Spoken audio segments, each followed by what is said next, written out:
السلام عليكم ورحمة الله تعالى وبركاته. مرحبا بكم معايا في فيديو جديد ووصفة جديدة من قناتكم مطبخ سلمى. اليوم بغيت نقدم لكم هاد الكيكة ديال مول العجيب اللي الصراحة كتجي غزالة في المذاق والمنظر، كيجي رائع بنكهة الحامض، كتجي من ألذ ما يكون ومنعشة بزاف. نبقاو ان شاء الله مع المقادير والطريقة ديال التحضير.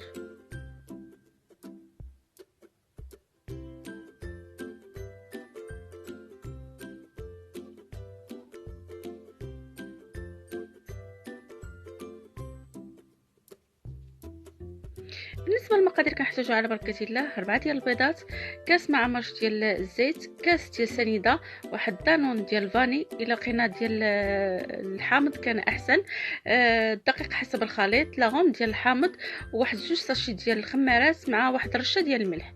ندوزو للطريقه ديال التحضير. بالنسبه لطريقه التحضير كناخذ دوك 4 ديال البيضات، كنوضعوهم في في الخلاط ديالنا الكهربائي.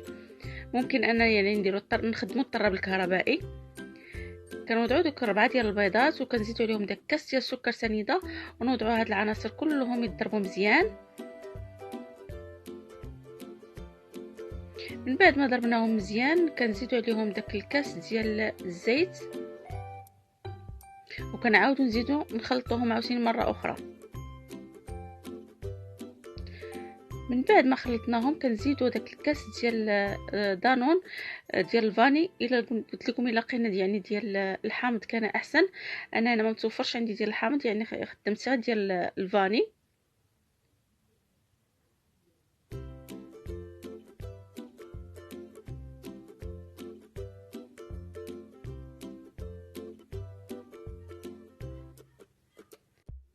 من بعد كنزيد ديك لاغوم ديال الحامض وكنوضعوا العناصر يضربونا مره اخرى. من بعد ما خلطنا العناصر ديالنا كلها مزيان كناخذ واحد الاناء وكنصب داك الخليط فيه، وكنبدا نضيف ليه الدقيق شويه بشويه، تقريبا واحد علين واحد 250 غرام ديال الدقيق.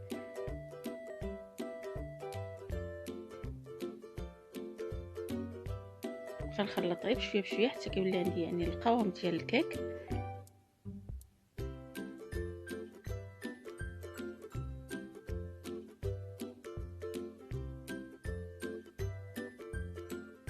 من بعد كنزيد دوك 2 ساشي ديال الخمارات،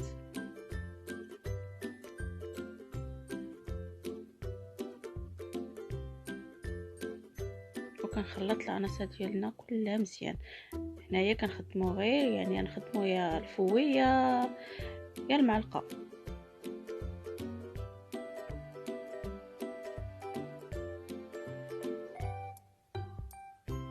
كما كتشوف القوام ديال الخليط.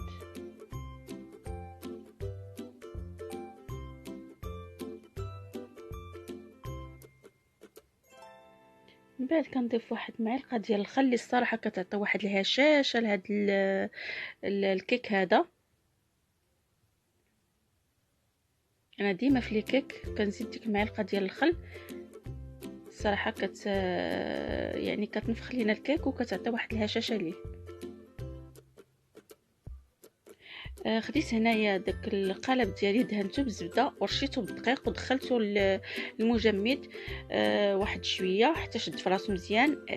هاد لاستيوس هادي كنديرها باش نتفادى انه يلتصق ليا الكيك ديالي. الصراحه ما عمر هاد الطريقه عمرها ما حشمتني. بالنسبه للناس اللي كيتشكاو بان الخليط الكيك ديال مول العجيب كيلتصق ليهم، يجربوا هاد الطريقه هذه الصراحه ناجحه. كندهنوا المول ديالنا بالزبده وكنرشوه بالدقيق وندخلوا المجمد واحد شويه، ومن بعد كنخرجوه ونصبوا فيه الخليط ديالنا. هنا ملي صبيت الخليط ديالها ندخلوا للفرن اللي ديجا راه مسخن حتى وكان يطيب لنا الكيك ديالنا. عاد ديك الساعه باش نخرجوه نخليه يبرد ونوجد في الكريمه.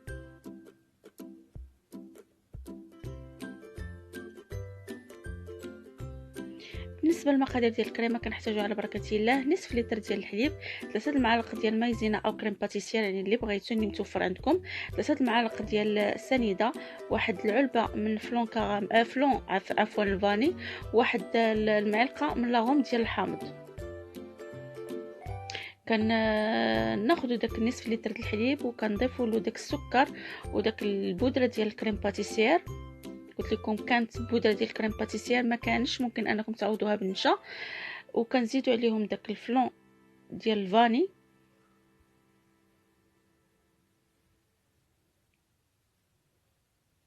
من بعد كنضيف داك لاغوم ديال الحامض اللي ممكن نعوضوها بواحد 2 معالق ديال العصير ديال الحامض. صافي هاد العناصر ديالنا كنخلطوها مزيان مزيان بالفوي حتى تندمج لينا، ونوضعوها في البوط فوق البوطه حتى وكانت بدات تعقد مع التحريك بطبيعه الحال المتواصل حتى يبدا يعقد لنا الخليط. تاع ديك الساعه باش نزولوه من فوق البوطه. من بعد ما زولت الخليط ديالي من فوق البوطه صبيته هنا في هذا الاناء باش حتى وكان يدفى ليا، وغطيته يعني بالسلوفان باش ما يدير ليش القشره.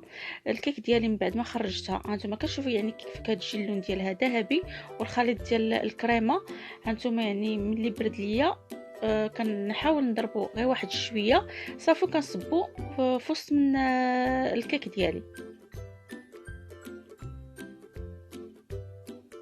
صراحه هاد الطريقه كتجي غزاله بزاف وكتجي لذيذه بنكهه ديال الحامض، كتجي من ألذ ما يكون.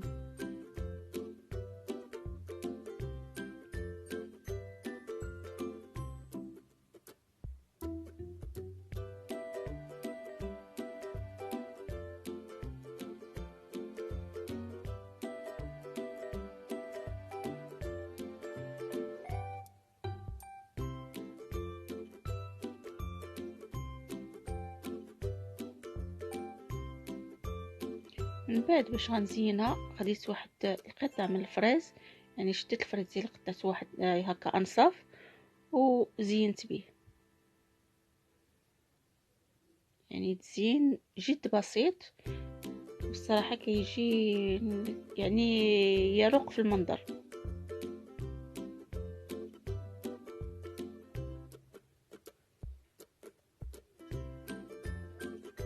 الكيك ديالي من بعد ما زينته كيجينا على هذا الشكل هذا.